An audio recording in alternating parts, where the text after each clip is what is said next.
Hi, lovely landlords. Today we're going to cover why property investment is still a long game and why data matters more than ever. If you're a rental property owner or you're thinking about investing in property, this video is absolutely for you because there is a lot of noise in the market at the moment. Some headlines say landlords are leaving, others say that rents are still rising, and then we have interest rates, more properties coming to the market, changing legislation, EBC requirements, and the Renters' Rights Act. But it would be so easy to think, is property investment still worth it? Well, for me, as a landlord, the answer is yes. But it's not the same game that it was 10 years ago. Property investment is still a long game. But today, the owners that do well are the ones that understand the numbers, who stay compliant, present their properties properly, and make decisions based on evidence rather than guesswork. And that's where local data really matters. In June, across the portfolio that we manage in Cambridgeshire, the average rent was £1,243 a month. That's an 8% increase on year, and more importantly, that's a 54% increase since June 2016. And that tells us something really important. Despite all the headlines, the long-term direction of rent has been strong. But there's another figure that owners need to understand. The average time that we found to let a property in June was 21 days. That's from day marketing, day finding you a tenant. So yes, homes are still letting. Yes, people are still looking, and yes, there is still demand. But it's not demand at any price for any property in any condition. Your prospective tenant has more choice than they've ever had for some time. They're comparing properties more carefully. They're looking at value, condition, location, presentation, and whether the home will work for their life. That means the market's not really a resident market, it's a professional owner's market, and there's a real big difference. A residence market suggests that owners have lost total control. A professional owner's market means the best run properties are still performing really well. Homes that are priced correctly, properly presented, compliant and well managed are still attracting really great interest. Properties that are overpriced, tired, badly marketed, or carrying a compliance risk are the ones that are struggling. And that's why guessing has become rather expensive for some people. Guess the rent too high and you risk a void period. Guess the rent too low and you lose income. Not understanding your compliance position and you may create a very big problem, a bigger problem later. And if you're guessing to sell your property, to buy or refurbish, you could make a decision based on fear or what the bloke down the pub has said rather than facts. At Maxine Lester, we review local rental data every month because national headlines only tell part of the story. A national report cannot tell you exactly what a three-bedroom house in St Ives should achieve. It can't tell you how a two-bedroom property in Huntingdon compares with one in Ely. And it can't tell you whether the residents are currently searching in your area looking for space, for parking, outside space, storage, condition, location. And that's why local information matters. In June, the average one-bedroom rent across Cambridgeshire was £920 a month. Two-bedroom properties average £1,079. Three bedrooms are coming in just over £1,300. And a four-bedroom property averages £1,740. Now that level of detail is useful whether you're reviewing rent, considering refurbishment, thinking of selling, or looking for your next investment.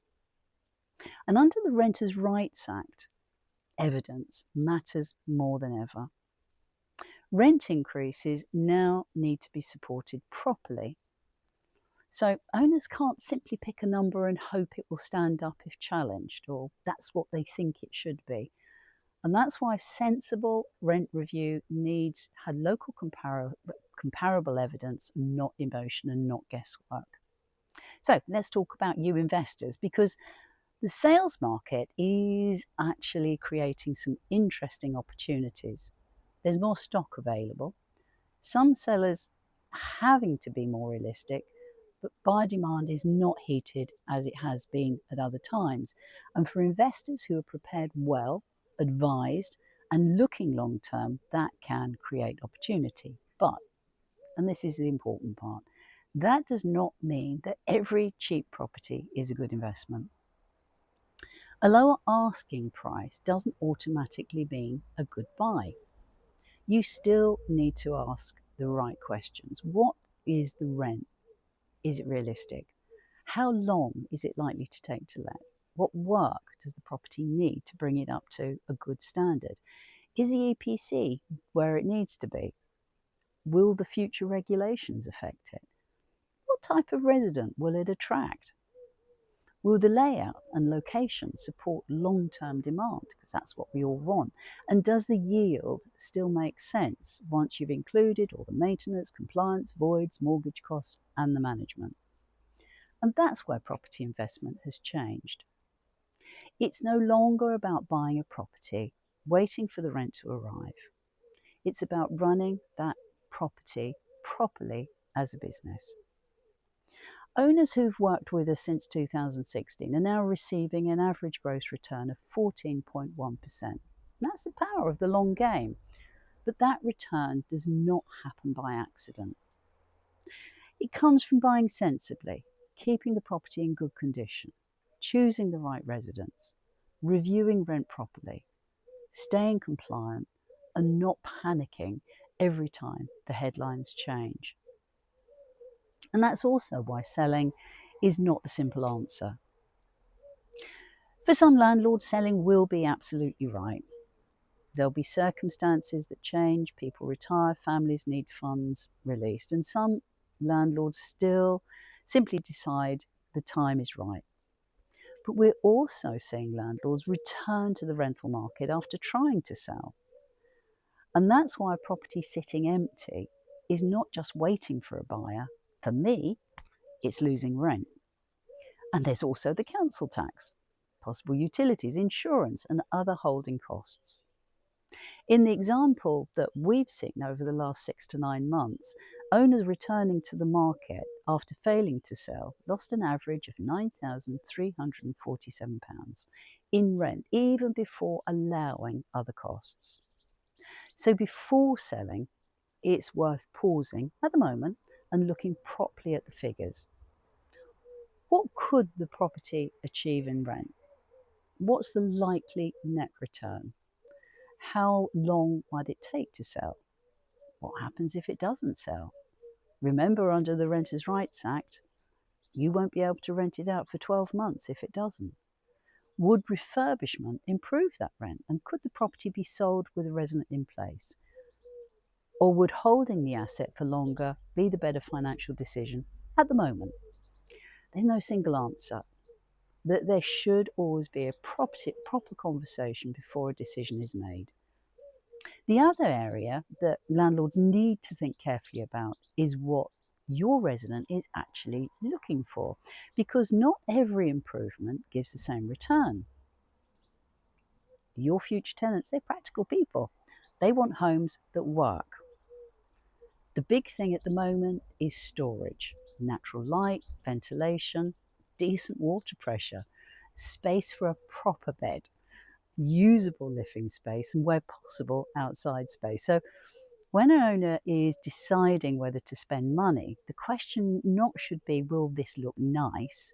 The better question is, will this make the property more attractive to the right resident, reduce by void time, support a better rent, or protect the long-term condition of the asset? And that's the difference between spending money and investing money wisely. And finally, got to talk about compliance, because compliance is now the safety blanket for every rental property. Whether you're increasing the rent, preparing for possession, dealing with tenancy issues, selling, refinancing, responding to enforcement, the question will often be the same. Was everything done properly? Were the right documents served at the right time? Was the deposit protected? Were the certificates in place? Was the property safe? Remember, HHSRS new rules coming in. Were all your inspections recorded? Was the rent increase evidenced? Were communications clear? And that's why systems matter. I know paperwork is not the glamorous bit of property investment, and I'm fairly sure no one bought their first rental property because they had a secret passion for filling and filing certificates. But good records protect owners now. And under the Renters' Rights Act, being able to prove what you've done is becoming just as important as doing it in the first place. So, what's the message from the June figures?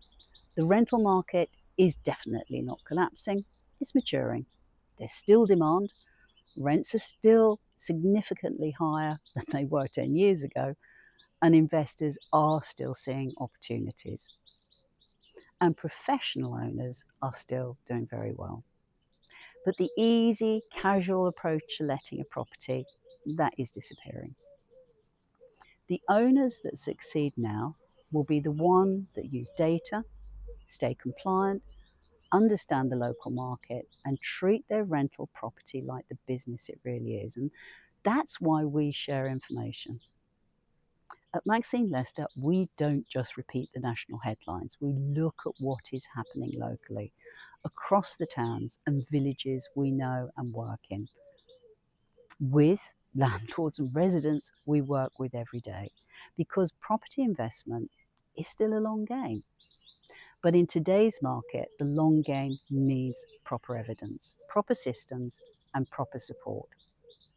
So if you're thinking of buying, selling, increasing rent, reviewing your portfolio, or simply understanding where your property sits in the Cambridgeshire rental market, why don't you come and speak to one of the team here?